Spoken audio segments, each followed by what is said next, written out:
2 years ago, a simple template was posted on Reddit. The author was Steph Ango, also known as Kepano. He's the CEO of Obsidian MD. Obsidian being a fantastic free note-taking app, already boasting lots of community contributions, this wasn't anything unusual. But when I tried Steph's system myself, I realized it's like nothing I've ever seen before. It ignores all the rules I knew, having me build an absolute mess. But in that chaos, a network of knowledge emerged. Even though the process was lazy and chaotic, I made new connections and started seeing the tracks in my thinking. And suddenly, Obsidian became my most valuable tool for learning, writing, and thinking. But before I build this up and teach you how to use it yourself, let me warn you about a trap that everyone walks into, me included. You see, these 2 years ago, I already downloaded Steph's template to see it for myself. But I was disappointed because it looked like any other low-effort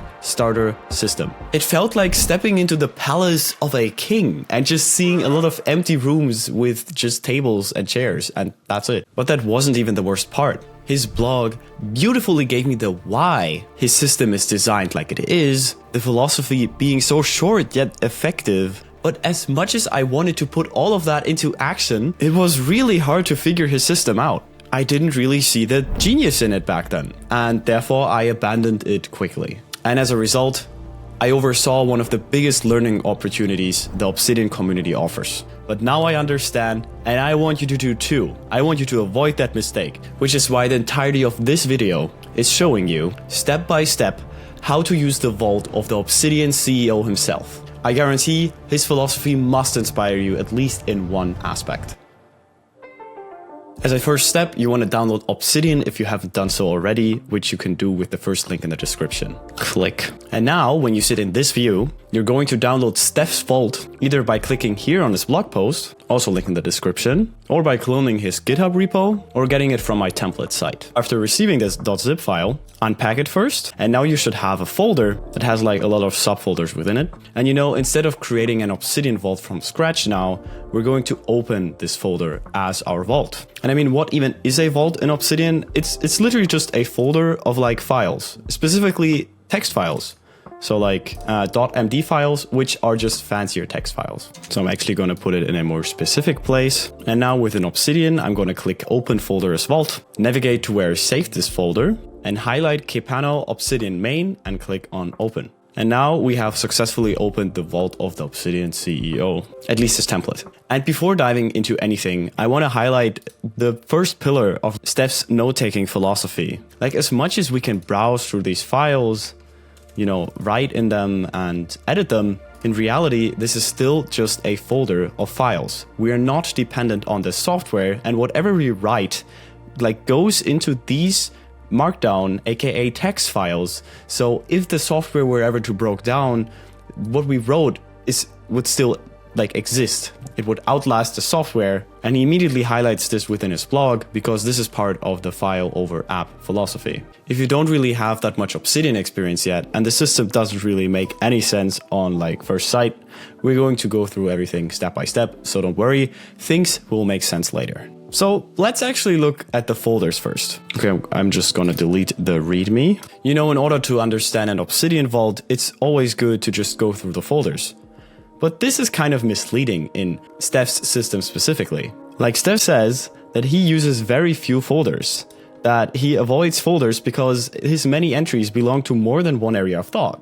Like, his system is oriented towards speed and laziness, and he doesn't want the overhead of deciding where things should go. This philosophy goes even so far that he says that both the categories and the notes folder, so again, the categories and the notes folder, are both just in the downloadable version of his vault for clarity. They also usually wouldn't be here. So where the heck do our notes actually go to? Steph says, most of my notes are in the root of the vault, not a folder. If a note is in the root, I know it's something I wrote, or relates directly to me. Examples he names are journal entries, essays, or evergreen notes. I'm going to explain those later. So what did we learn? We can actually just, you know, open the notes folder, take all the notes within here, and just drag them into the root. The root being the place of just not any folder that categorizes anything. And delete the notes folder, because Steph doesn't really have that in his system. And you know, when I came to that step back then, I was like, okay, but how the heck do we keep things organized then? Because, you know, quickly, this will look something like this. Like if you take just more than 20 notes, you're gonna have a file explorer that's just pure chaos. But Steph specifically shows us my notes are primarily organized using the categories property. Okay, so how does that actually look like? I really want you to understand properties. Okay, I'm actually gonna create a new note to explain. So let's say we're in school and you have your math workbook. Of course, each school book contains detailed information, but apart from what's in it, you also basically can dissect some labels from the cover of it. And in general, all school books have certain attributes. That means you can categorize them by a certain piece of information. So for example, a math workbook has a subject, which is math. Also, it probably has an author, which is some teacher. And it probably has a grade level, which is maybe for 9th grade. But in Obsidian, you know, we can add these properties to notes also to sort of sort them, but we don't just write them at the top like this, but instead, to make this information more easily accessible, we do 3 minuses, so minus, minus, minus, and this creates this properties window. And here we can add all sorts of properties or labels. So again, we could add the subject, which is math. Now let's add another property. Click. Then the author. So this is actually a property that already exists in this vault, which is some teacher. And a grade level. And with this, I can also show you these properties can be specific types of information. So a grade could be 9 as a text, but it could also, if you click on the left of it, property type, not just a text, but more like fittingly a number. So I'm going to click on number, it gets the number icon, and I can add a 9. You know, now in my Obsidian vault, I could find this note a lot more quickly if I search for a lot of workbooks from like 9th grade, for example. One of the main moves I want you to learn immediately is, apart from just right-clicking into the root of the vault and clicking new note, you could also, so I'm going to delete that quickly, click on create new unique note on the left. Click, which immediately creates a note that has the current date and the current time. So 2nd of December, about 7 a.m. Already some magic that is built into this vault adds two properties, which one tell your vault and you when you actually created this note. So even if you delete the title and write my amazing thought in there, you still know that this note was created on 2nd of December 2025. And also that it already has some tags so that you know that it's like a journal entry and a note. And now in Steph's system, what if we, for example, want to write about a meeting we had with a person? Then we could click on add property, then go to categories as like the kind of property we want to add, and then search for meetings. Enter. And I'm going to change the title fittingly, meeting my best friend in Chile. And then you could write about all that happened in here. And no, yeah, it's well and good that we see that we've added this property. What does that give us exactly? So if we check the blog out, he specifically says categories display an overview of related notes using the basis feature in Obsidian. So basis work, I've explained that in another video. You can go check it out. It's not that important right now though. Just what I want you to do is look into the categories folder and then click on meetings. And now within this meetings category node, you actually see this node that you've added and assigned the property meetings to. So there's also the category journal. And of course, this node also had the category journal in it, or at least the tag. And you know, if we were to create another, so click on create a new unique note, and we now, for example, leave at least the day date in it and write meeting another friend in Italy, add the property categories, and then again, meetings, and go back to our meetings category node. Also, that is going to be added into our smart table, aka an Obsidian base. But of course, some things are still missing here. And in general, this is still not fully how Steph would do this. But you being the attentive viewer, you've probably seen already that these properties here, like the date or with whom this meeting happened, is not filled out yet. And I gotta say, I have still spared you. This is not the genius way on how Steph is actually adding properties to his notes. Because there's two things I want to show you. The first thing is that in order to check out a category, we don't even use the file navigation. That is literally wasting us time. And as Steph said in his blog, his categories folder is only there for clarity. So what we're going to do now is just take everything inside the categories by shift highlighting it and dragging it into the root of the vault as well, and deleting our categories folder. But then now picking out our category would be kind of tedious. But again, we are not using the file navigation in order to find a property. So if we go back to our meeting node, and now we want to see all the meetings, we click on Windows, it's Control O, on Mac, it's Command O to open the quick switcher. You can also open it by clicking this icon on the top left, but in general, I recommend learning the shortcut, so Command O on Mac. And now we can just search for meetings, hit enter, and now we see all our meetings. You see? And if you want to find that specific meeting you had with your friend, you're also going to hit Command O and then type in meeting another friend in Italy, and you're going to open that note. But these aren't, of course, all the ways of navigation. And secondly, just adding meetings as a categories property by hand is too much effort. So I'm going to right click the icon and click on remove. And now let's say again, you created this note because you want to document a meeting you had with a friend. And now you're going to go to the ribbon menu again and click on this icon, which says insert template. Like Steph specifically says, almost every note I create starts from a template. I use templates heavily because they allow me to lazily add information that will help me find the notes later. Again, highlighting that we are focusing on speed and laziness. So now inside this note, when we click on insert template and now search for meeting, we're going to find the meeting template, click on it, and now you see that all these properties are already added for you. By the way, if the date is sort of bugging like here, just click on this like warning icon, click on update, then on the calendar and on today. This is a tiny bug you sometimes run into. I bet Steph is going to fix it. And the version I offer also has it fixed already. Okay, and here you could add like the people you met with. So for example, we already have Steph Ango as one of our options, or the topics that you talked about, which are also already provided by other notes. We're going to get into that. Or like the location we were in. And if we now hit Command O again and go to meetings, we see that the date and also the people we met is now added to the table. Also, to make this even quicker, go to the settings on the bottom left. Then in the categories, go to Hotkeys. Then we're going to search for unique note, something that we are using a lot, and give it, for example, I recommend Option or Alt plus Shift plus N for note. Then for insert template, we're going to use Option Shift T for template. Then we're also going to search for daily note. So open today's daily note. How they're relevant, we're going to look into that as well in a minute. So for that, I'm going to use Option Shift D for daily. And then also internal link, add internal link, Option Shift L, or like Alt Shift L. So now the flow is even quicker. Option Shift N for a new unique note. Then writing down in the title what we did. Meeting Steph Ango again. Then we're going to hit Option Shift T for templates, search for meeting template, and then add it.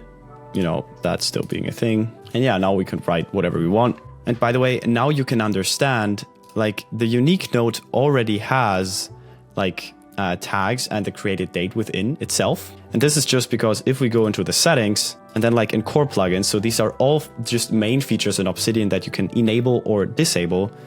Like we have the unique note creator activated. And if we go to the settings of it, we see that it uses the root as the new file location. And like as a template, it uses the journal template.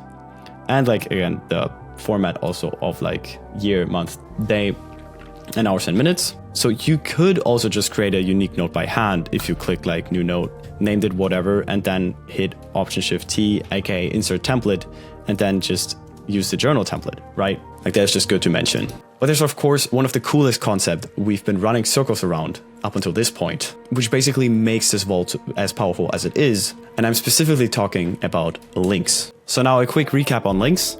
You create them by typing 2 opening square brackets, and it will automatically add 2 closing square brackets. And whatever you type in there is going to be a link. It can be within a sentence, and like this creates a connection to another node. And it's either unresolved because this file doesn't exist yet, but if you theoretically click it, then, you know, this would create the node anew, or it can point to something we've already made. So again, 2 opening square brackets, and now meeting another friend in Italy. I could also type Italy, and again, it would suggest that. And if I click on this link, I'm going to open that node. And like, this is all well and good. I want you to understand that in Steph's system, linking nodes is very important.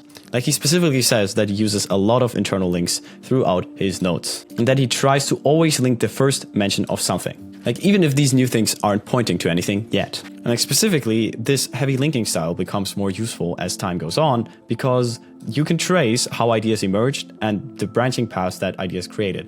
And like, you can navigate a lot better between nodes. And also what I personally like, it sort of feels like you can take notes on anything. And I will show you. So let's create a new unique node. So Option-Shift-N. And now let's leave the date in there because this is one of my daily entries. And we're going to leave the date because this is one of my entries that I did within the day. So let's say we actually added this journal entry. So I went to see the movie Perfect Days with Aisha and Vidiots and had Filipino food at Little Ong Pin. I love this quote from Perfect Days. Next time is next time, now is now. It reminds me of the essay, blah, blah, blah, blah, blah. This is the example Steph gave us. And now using the rule of Steph, which says that we link anything that we mentioned for the first time.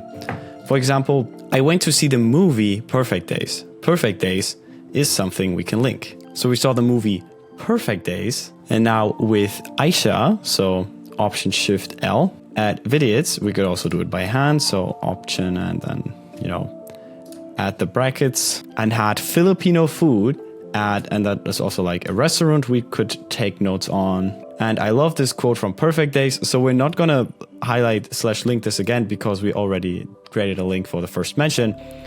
But the quote itself could also be something we link to. So yeah, the shortcuts we previously added does accelerate this workflow. And like, again, we don't have to take notes on all of these things, but we're sort of setting an indirect intention that we could do so in the future. Or if we, for example, really need to write down a thought about a certain quote, we could click, of course, on the note of our quote, then hit Option-Shift-T for template, and then use the quote template. And again, the created thing, I'm really confused why it's bugging so much. And yeah, now write down, this quote really inspired me. Of course, that's kind of generic. I mean, this is about, you know, writing down deep thoughts and stuff, but you get what I mean. Now we can go back. Also, like, these arrows for navigation will be very handy, and like hitting Control Alt and then left or right arrow. Well, on macOS, it's Option Command left and right arrow, so you don't need to click these arrows. Or like, we're going to take a note on Aisha. So we're going to click on Aisha, then Option-Shift-T, and then people template. And here we can also add her birthday or like her website / organization. And also notice that, for example, the people template, there are some handy templates. They add a specific base / table that lists relevant information about that certain node. For example, for people, it does make sense to list all the instances where we met them, like all the meetings. So if we go back to meeting a friend in Italy and say, okay, one of the people has been, so 2 square brackets, Aisha. Now through our meeting, we could navigate to Aisha and see within Aisha that like we had a meeting with another friend in Italy at this and that date, and that there were also other people there. Like, because the thing I want you to understand now is that we're not just adding properties, because in properties you can add like just simple information like a date or like the name of an author. But what Steph does is he doesn't just add like categories. Like you could just write meetings and click enter. You know, then there's an X there. Like, you don't need to add the specific detail, but he did that. All of his categories, and in general, often the properties he's adding are links. They are links themselves. So if we add Aisha, we can't just add like Aisha like this, but again, with square brackets, Aisha, so that we can navigate through things and things are more interconnected.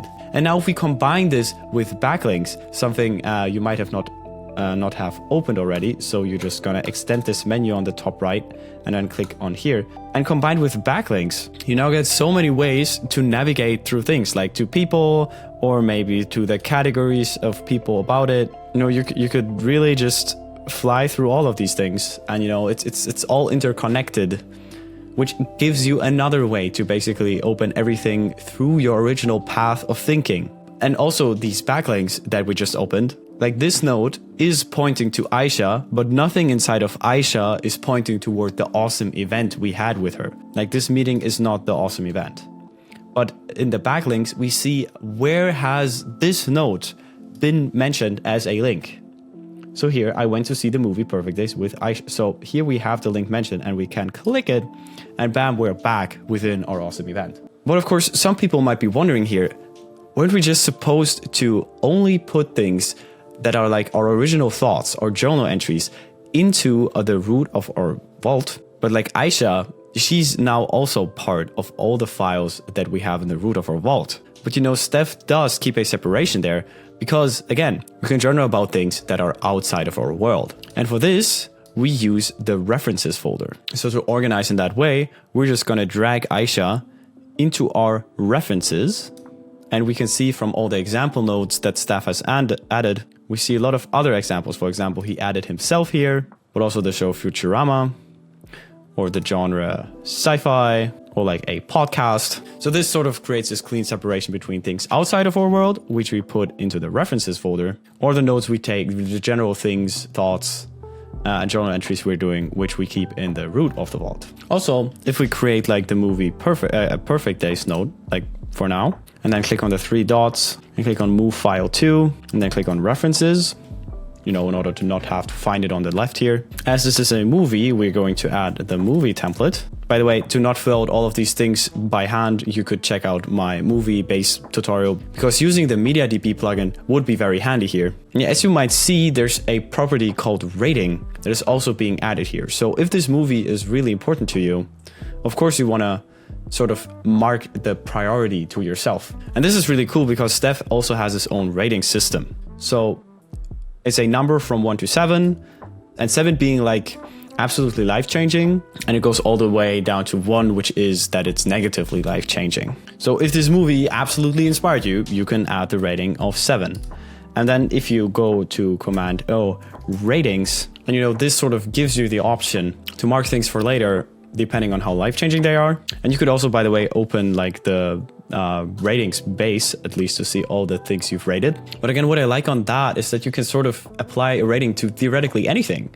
So that awesome event you had, like maybe itself, in your opinion, should like get a rating. So you could also add the rating property and like give it maybe a 5, because it wasn't particularly life-changing, but it was still something you want to remember. But you know, ratings are more, you know, intuitive on things that are outside of your world, obviously. Another thing that adds flexibility, by the way, is like if we create a new note, and let's say we have a person that we personally know, but also who is an author. So we're just gonna choose Ernest Becker. And now we can add the people template because we know them.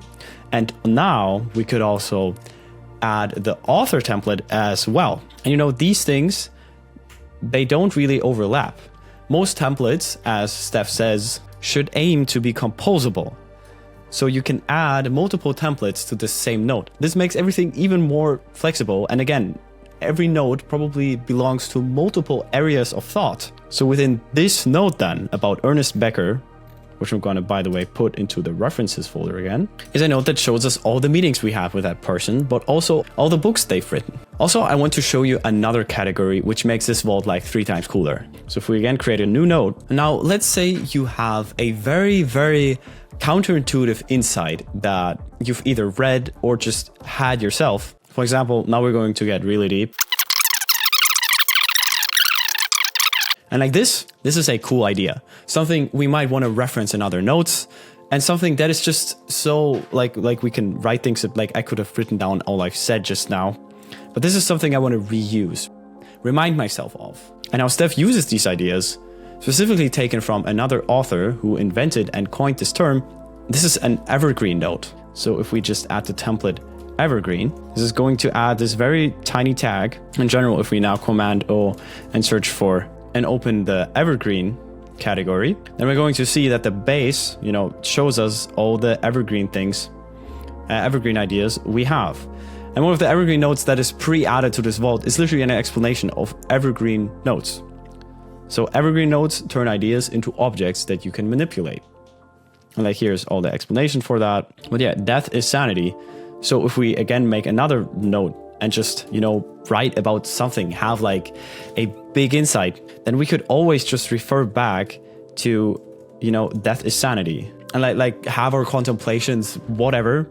And this again creates connections in like the graph view, lets you navigate back to death is sanity and all your notes you took on that, because you're objectifying an idea you want to reuse again and again. So that is literally what Evergreen Notes are. Now, to fully grasp the vault, we have still ignored 3 folders that just exist so we can avoid putting some things in the root of the vault, which one is the attachments folder. So through the core setting, so go to the settings, bottom left. And then if we go to files and links, the attachment folder path is specified as being the folder attachments. So if we just actually add a photo to just anything, like I just copied one and Control V it, then like this photo is going to be added and it's like within the attachment folders as like a separate file, or like for example for book covers. Yeah, of course in this vault system you could build a book library base. Tutorial for that is here. Then of course there's the templates folder with all the, like we only looked at some of these templates, but in the end there are a lot to choose from and you can of course also build your own.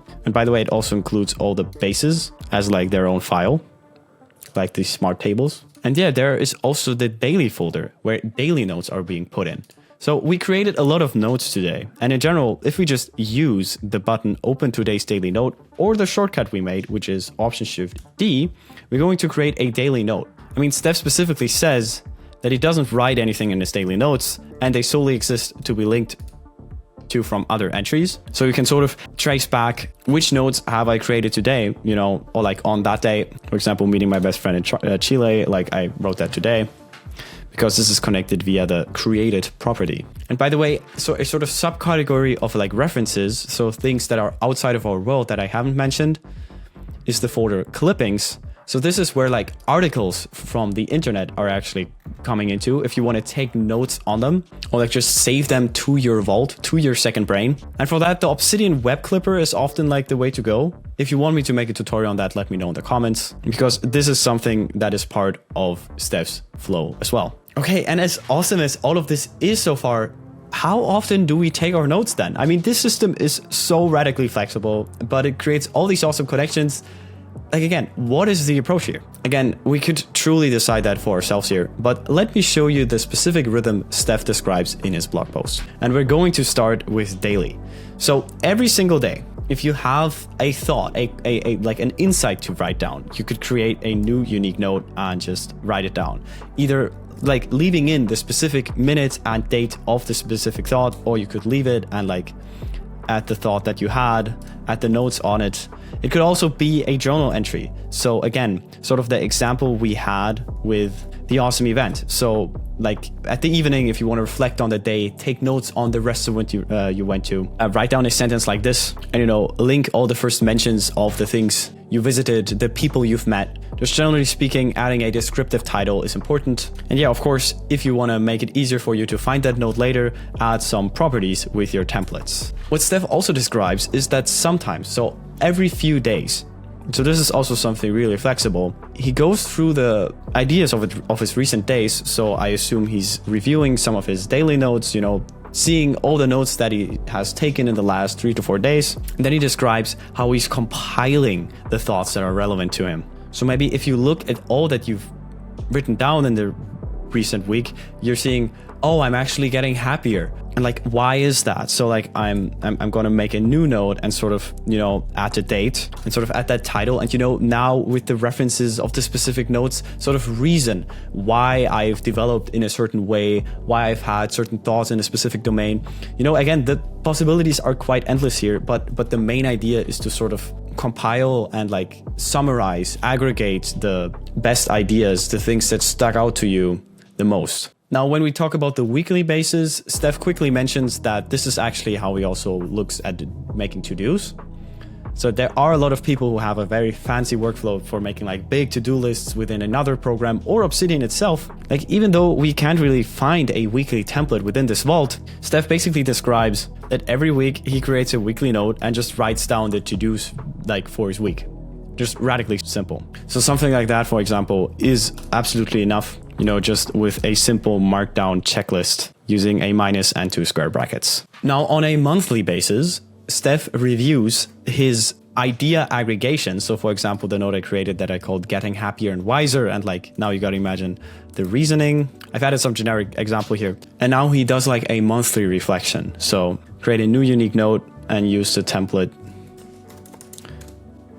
monthly note template, which also is sort of buggy in this part, like at least the original vault I downloaded. So I'm just gonna add things by hand. In here, you sort of by hand, sort of look at all the compilations, idea, big high level patterns that you've like made within this month. And yeah, you know, sort of make an even higher level reflection of what you've written and thought. Every few months, Steph decides to do a random revisit.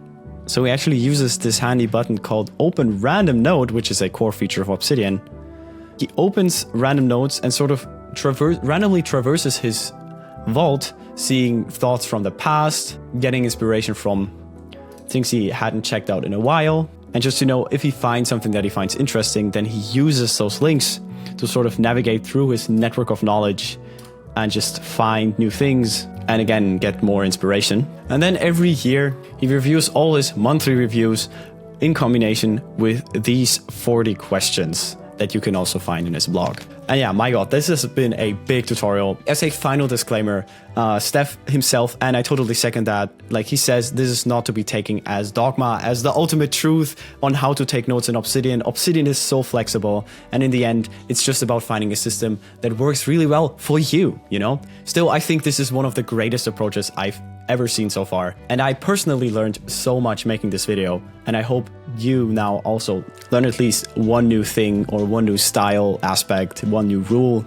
Or maybe you're literally going to take a part of the system, which is totally what I did, and sort of just add that to your system and also just pragmatize your own system. Like I've noticed my system is so over customized, and I really learned something from the minimalism that Steph is suggesting. Shout out to Steph for making this vault in the first place, sharing it, writing blog posts, and being the CEO of an awesome piece of software. Totally check out his blog.